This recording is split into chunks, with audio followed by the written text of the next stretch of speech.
నమస్కారం. గౌరవనీయులు తెలంగాణ రాష్ట్ర మాజీ ముఖ్యమంత్రి వర్యులు శ్రీ చంద్రశేఖరరావు గారి కుమార్తె, సోదర సమానులు కవిత గారు ఈరోజు ప్రెస్ మీట్లో మాట్లాడుతుంటే చూశాను. అమ్మా, నిన్ను 2 క్వశ్చన్లు వేద్దాం అనుకుంటున్నా, తప్పుగా అనుకోకు. ఎందుకంటే అడగకపోతే నాకు ఎసిడిటీ వస్తుంది, అందుకని నేను అడుగుతున్నాను. గత 10 సంవత్సరాలుగా గుర్తురాని పూలే సాబ్ మీకు గుర్తు రావడం చాలా సంతోషం.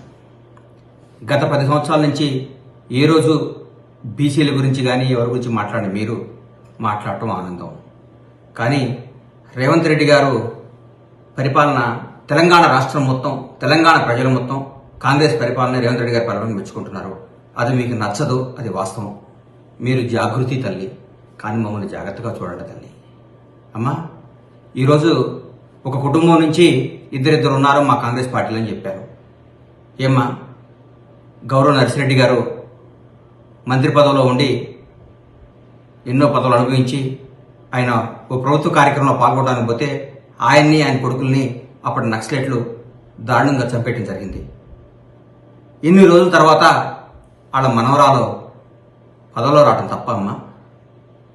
వాళ్ళ కొడుకునే కదమ్మా మీరు మా పార్టీలో గెలిస్తే లాక్కొని మీరు ఎమ్మెల్యేగా పెట్టుకున్నారు.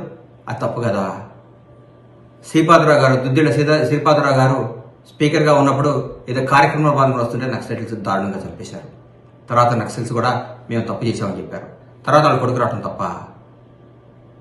అట్లయితే తెలంగాణ కోసం ఎంతోమంది పోరాడితే కానీ మీరు, నాన్నగారు, మీ అన్నయ్య గారు, మీ బావగారు, మీ తమ్ముడు సంతోష్ గారు, వినోద్రావు గారు, ఆరావు గారు, ఇంకోరావు గారు, ఇంకోరావు గారు, ఇంకేదేదో రావు గారు, ఇంతమంది మీరు ముఖ్యమైన పాత్రలని పోషించి మీరు తెలంగాణను మాత్రం తోసుకోవటం తప్పలేదా అమ్మా? న్యాయమా తెలియదు నీకు? కాంగ్రెస్ పార్టీని విమర్శించొద్దమ్మా నువ్వు. ఎందుకంటే కాంగ్రెస్ పార్టీ తెలంగాణకి ఎంతో చేస్తుంది, తెలంగాణ ఇచ్చింది. మీరు మాట్లాడితే రేవంత్ రెడ్డి గారిని కాన్వాయ్ పోతుంటే ట్రాఫిక్ జామ్ అవుతుంది. ముఖ్యమంత్రి గారు ప్రతిరోజు, ఈ ముఖ్యమంత్రి గారు ప్రజల్లో ఉండే ముఖ్యమంత్రి గారు ప్రతిరోజు సెక్రటరీ పోవాలి, ప్రతిరోజు రావాలి, తిరగాలి. 9 మంది అనమ్మా. ఎప్పుడన్నా ఒకసారి అమావాస్యకో పున్నానికో బయటకు వస్తే ముఖ్యమంత్రి గారు ఆయన ప్రగతి భవన్లో బయలుదేరక ముందు జేఆర్సీ ఫంక్షన్ హాల్కో ఇక్కడికో వస్తుంటే అక్కడి నుంచి ఇక్కడ దాకా రోడ్డు ఆపేసేవారు. అంటే మీరు బయటికి రారు, బయటకు వస్తే ముఖ్యమంత్రి గారిని తిరగొద్దు అంటున్నారు. ఏం చేయమంటారమ్మా? ఎట్లా చేద్దాం చెప్పండి. మీరు మంచి సలహాలు ఇవ్వండి ముఖ్యమంత్రి గారికి. రేవంత్ రెడ్డి గారు మీరు బయటికి రావద్దు, రేవంత్ రెడ్డి గారు మీరు ప్రజాపాలన చేయొద్దు, రేవంత్ రెడ్డి గారు మీరు జనాన్ని కలవద్దు, రేవంత్ రెడ్డి గారు మీరు బయటకు వస్తే పబ్లిక్ ఇబ్బంది అవుతుందని చెప్పండి. అట్లాగే మీకు జ్యోతిరావు గారి, పూలే గారి మీద అభిమానం రావటం చాలా ఆనందం అమ్మా. అట్లాగే మీరు మహానుభావుడు గద్దర్ గారిని మీరు ఇచ్చిన గౌరవానికి తెలంగాణ ప్రజలు మీరు ఇచ్చిన గౌరవం మర్చిపోరమ్మా. గద్దర్ గారిని మీరు, ఆయన బతికుండగా మీరు చంపేశారమ్మా, మీ గేటు పెట్టి నుంచోబెట్టి. ఆయన చనిపోయినా కూడా గద్దరనని మా పార్టీ, మాకు రేవంత్ అన్న, మా కాంగ్రెస్ ప్రభుత్వం బతికించిందమ్మా. తరతరాలు బతికించిందమ్మా. సినీ అవార్డుల పేరుతో, కాలేజీల మీద ఆయన పేరుతో, విగ్రహాల పేరుతో. అది తెలంగాణ ప్రజలందరూ కూడా ఈరోజు దాన్ని గర్వంగా చెప్పుకుంటున్నారు తల్లి. జానారెడ్డి గారు రాజకీయాలు తప్పుకొని ఆయన కొడుకు అవకాశం ఇచ్చారు తప్ప? మీరు ముఖ్యమంత్రిగా ఉన్నట్టుగానే మీరు అన్ని పదవులు అనుభవించి, శాసించి, ప్రతి ఒక్క మంత్రిని డమ్మీ చేసి, అప్పటి హోంమంత్రి మహమూద్ అలీ గారు చెప్తే కానిస్టేబుల్ ట్రాన్స్ఫర్ కూడా కానీ మీరు చేయించారు. మీరు రాష్ట్రాన్ని మీ కబంధాస్తాల్లో పెట్టుకొని రాష్ట్రాన్ని శాసించి, రాష్ట్రాన్ని దోచుకొని, రాష్ట్రాన్ని సర్వనాశనం చేసి 7 లక్షల కోట్ల అప్పులు చేసిన మీరు, కొన్ని వేల ఎకరాల భూమిని బకాసురులాగా మింగేసిన మీరు, ఏ డిపార్ట్మెంట్లో పోయినా అన్ని లొట్టలు చేసిన మీరు ఈరోజు కాంగ్రెస్ ప్రభుత్వాన్ని విమర్శించడం ఎంత మట్టికి న్యాయం తల్లి మీకు? చెప్పమ్మా. నీకు చేతులెత్తి దండం పెడుతున్నా, నువ్వు నమ్మే భగవంతుడు సాక్షిగా, నీ తల్లిదండ్రుల సాక్షిగా, నువ్వు అక్రమ సంపాదన సంపాదించదమ్మా. ఒక ఆడబిడ్డవి నీ మీద లెక్కర్ స్కామ్ రావటం మీ తల్లిదండ్రులకు ఎంత అవమానం అమ్మా. మీ తల్లి ఎంత క్షోభపడి ఉంటుందమ్మా నీ వల్ల.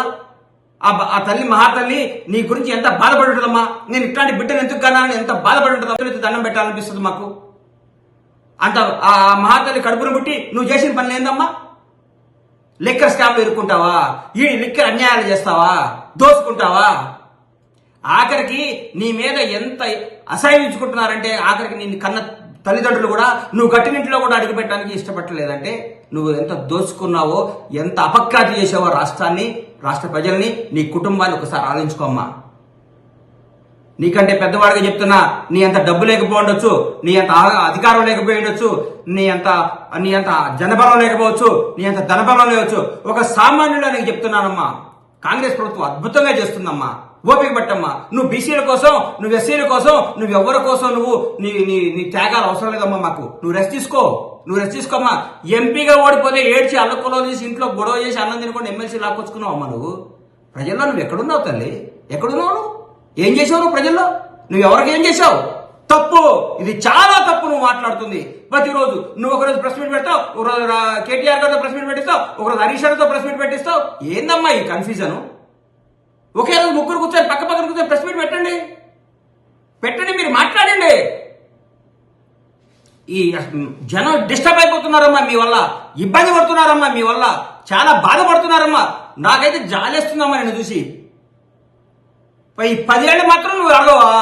ఈ 60 రోజుల్లో నీకు అందరి మీద, బీసీల మీద, జ్యోతిరావు పూలే గారి మీద, రకరకాల కొండా లక్ష్మణ్ బాపూజీ గారు మీ కుటుంబానికి ఇల్లు ఇస్తే ఆ కుటుంబాన్ని మీరు ఏం చేశారమ్మా? మీరు పట్టించుకున్నారమ్మా? రేవంత్ రెడ్డి గారు ఆంధ్రజ్యోతి రాధాకృష్ణ గారి ఇంటికి పోయిండు, ముఖ్యమంత్రి హోదాలో అన్నాడా? మీ నాన్నగారు ఎన్నిసార్లు మీ బినామీ అయిన ప్రతిమా శ్రీనివాసరావు ఇంటికి పోయిండమ్మా? పోలేదా? ప్రతిమా శ్రీనివాసరావు ఇంటికి పోలేదా? ఆయన ముఖ్యమంత్రి రాకముందు నేను మీ ఇంటికి వస్తా సార్ అని చెప్పిపోయిండు. ఆయన మర్యాద అది. ఆయన రిసీవ్ చేసుకున్నారో రిసీవ్ చేసుకోలేదో ప్రపంచానికి తెలుసమ్మా. నువ్వు మాట్లాడితే ఒక క్రమబద్ధంతో మాట్లాడమ్మా, ఒక మంచి పాయింట్ తీసుకొని మాట్లాడమ్మా, ప్రజలకు ఉపయోగపడేది మాట్లాడమ్మా. రేవంత్ రెడ్డి గారు పోతుంటే ట్రాఫిక్ ఎక్కువ అవుతుంది, రేవంత్ రెడ్డి గారు పోతుంటే అది అవుతుంది, ఆటో డ్రైవర్లు. ఒక పని చేయండి అమ్మా, మీరు చెప్పండి, ఫ్రీ బస్సు మీరు బంద్ చేయండి, ఉచిత బస్సు, స్త్రీలకు ఉచిత ప్రయాణం వద్దు అని మీ పార్టీ నుంచి ఒక మెమోరాండం ఇప్పియండి. మీరు స్త్రీలకు వద్దని చెప్పండి. మీరు బస్సు ఆటోలు అంటున్నారు కదా, స్త్రీలకు ఉచిత ప్రయాణం వద్దు అని మీరు మీ పార్టీ తరఫు నుంచి మీరు కేటీఆర్ గారు అందరు కలిసి మాట్లాడండి, వద్దని చెప్పండి. మరి మాట్లాడే ముందు ఒకసారి ఆలోచుకొని మాట్లాడతల్లి. ఎట్లా పడితే అట్లా మాట్లాడకమ్మా. మాట్లాడితే రేవంత్ రెడ్డి గారు ఆయన కూడా దొరికిండు. ఎందుకంటే అందరూ దాక్షపండి పుల్లన, నువ్వు ముఖ్యమంత్రి, కేటీఆర్ గారు ముఖ్యమంత్రి, మీ ఇంట్లో వాళ్ళు ముఖ్యమంత్రి, మీరు దోచుకోవాలో మీరు ఏదో చేసుకోవాలనుకున్నారు. ప్రజలు దాన్ని తిరస్కరించారు. ఒక ప్రజానాయకుడిని, ప్రజాబలం ఉన్న నాయకుడిని, కాంగ్రెస్ పార్టీని, రేవంత్ రెడ్డి గారిని ముఖ్యమంత్రి చేశారు, బ్రహ్మాండంగా చేశారు. మా మంత్రులందరూ ఈరోజు బ్రహ్మాండంగా పనిచేస్తున్నారమ్మా, స్వేచ్ఛా వాయువుతో పనిచేస్తున్నారమ్మా. నేను మాట నాడు రేవంత్ రెడ్డి గారు గుర్తుపెట్టుకోండి, ఏదో ప్రాజెక్టుల గురించి మాట్లాడుతూ మా అన్న ఉత్తమ్ రెడ్డి గారితో మాట్లాడి ఆయనతో డిస్కస్ చేసి దాని మీద ఎంక్వైరీ చేస్తా, ప్రాజెక్టు చేస్తాడు. అది అమ్మా, అది ఆయన గొప్పతనం. నేను చెప్తున్నాను, ఎప్పుడు అనలేదు. నా సహచర మంత్రివర్గంతో డిస్కస్ చేసి ఒక నిర్ణయం తీసుకుంటా అని చెప్పాడమ్మా. కవితమ్మా, నీకు చెప్తున్నామ్మా, దయచేసి ముందు స్కామ్ నుంచి బయటికి రా, క్లీన్ చిట్ తెచ్చుకో, మంచిగా రెస్ట్ తీసుకో, ప్రజల్లో ఏం తప్పు చేసామని తెలుసుకోండి, రండి. అప్పుడు మాట్లాడితే ప్రెస్ మీట్ డబ్బుండగానే గూగుల్ పేలు చేసి ప్రెస్లు పెడితే కాదమ్మా, అన్ని పంపించడం కాదమ్మా. ప్రజల కోసం మాట్లాడండి, ప్రజా సమస్యల కోసం మాట్లాడండి. మీరు 10 ఏళ్ల నుంచేమో లాలించి పాలించి జోలించి దోసుకొని ఆసుకొని కాసుకొని మోసుకొని ఆసుకొని వేసుకున్నారు. 20 రోజులు మేము సెట్ చేసుకోకుండా వరే తొందర. ఎందమ్మా ఈ తొందర మీకు? వద్దు, చేతులెత్తి దండం పెడుతున్నాను, తొందరపడకమ్మా. మీరు ప్రెస్ మీట్ పెడితే జనం ఎదురు చూడాలమ్మా. మీరు మాట్లాడితే జనం ఏం మాట్లాడింది అనుకోవాలమ్మా. అసహించుకుంటున్నారు మిమ్మల్ని గుర్తుపెట్టుకో జనం. ఏందా పొద్దునే లేస్తే ప్రెస్ మీట్లని? ఏంది టార్చర్ ఏందమ్మా జనానికి? దయచేసి టార్చర్ పెట్టకమ్మా. ధన్యవాదాలు.